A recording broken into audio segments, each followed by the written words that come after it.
terkait pemberhentian atau sanksi administratif ya berupa pemberhentian sementara 3 bulan kepada Saudara Haji Mirwan MS SIM SOS. Bupati Aceh Selatan Mirwan MS resmi diberhentikan oleh Menteri Dalam Negeri Tito Karnavian usai disebut bersalah pergi umroh saat wilayah terkena banjir. Namun, keputusan itu hanya berlaku 3 bulan. Hal ini pun membuat publik bertanya-tanya, kenapa bersifat sementara? Apakah Mendagri tidak punya kewenangan untuk mencopot kepala daerah seperti arahan Prabowo?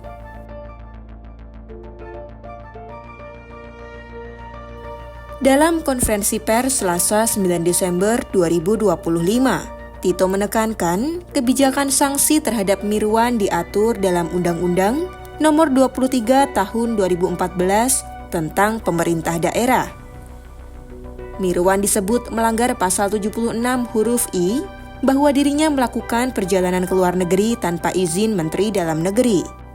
Dari pelanggarannya itu, Mirwan dikenakan sanksi sesuai dengan pasal 77 ayat 2. Kepala daerah yang keluar negeri tanpa izin hanya bisa diberhentikan sementara selama 90 hari atau sekitar 3 bulan lamanya. Dengan begitu, Mirwan tidak akan menjabat sebagai Bupati Aceh Selatan sejak 9 Desember hingga 9 Maret 2026 mendatang. Jadi bukan suka-suka saya, undang-undang ini dibuat sebelum saya menteri. Dan kemudian sanksinya ada di pasal 77. Itu kita lihat pasal 77 itu. Ya. Yang nomor poin nomor 2 ya, ayat 2. Kepala daerah dan atau wakil kepala daerah yang melakukan perjalanan ke luar negeri tanpa izin sebagaimana dimaksud dalam pasal 76 ayat 1 huruf I yang tadi dikenai sanksi pemberhentian sementara selama 3 bulan oleh presiden untuk gubernur dan atau wakil gubernur, nah itu presiden, oleh menteri untuk bupati dan atau wakil bupati atau wali kota dan atau wakil wali kota. Itu clear sekali pasalnya.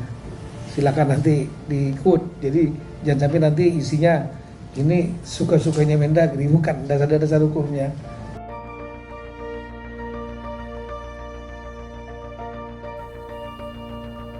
Meski diberhentikan sementara dari jabatannya, Mirwan rupanya masih menerima hak keuangan berupa gaji pokok. Sebab pasal 75 ayat 3 Undang-Undang Nomor 23 Tahun 2014 menyebut kepala daerah yang dikenai sanksi pemberhentian tidak mendapatkan hak protokoler dan hanya diberikan hak keuangan berupa gaji pokok, tunjangan anak, dan tunjangan suami atau istri. Bupati Aceh Selatan Mirwan MS menjadi sorotan karena melaksanakan ibadah umroh tanpa izin saat bencana banjir dan longsor melanda 11 kecamatan di wilayahnya.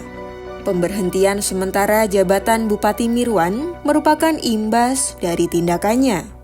Selain itu, ia juga disebut telah dipecat dari posisi kader di Partai Gerindra.